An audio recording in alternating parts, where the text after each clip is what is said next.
In this video, I am going to show you how to add a bank account to your Cash App account. Adding a bank to your Cash App account allows you to easily transfer funds between your bank and Cash App.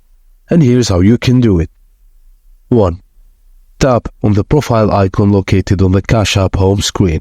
This icon is typically found in the top left or the top right corner of the screen. From the options presented, select Linked Banks.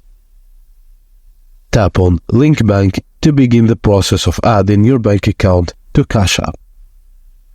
Follow the prompts provided by Cash App to link your bank account.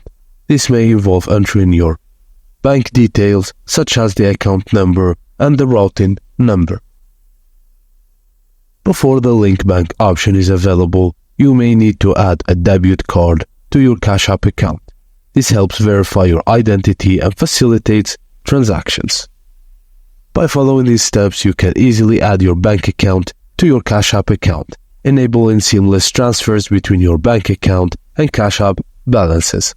And that's it, guys. Thank you for watching, and please don't forget to like and subscribe for more.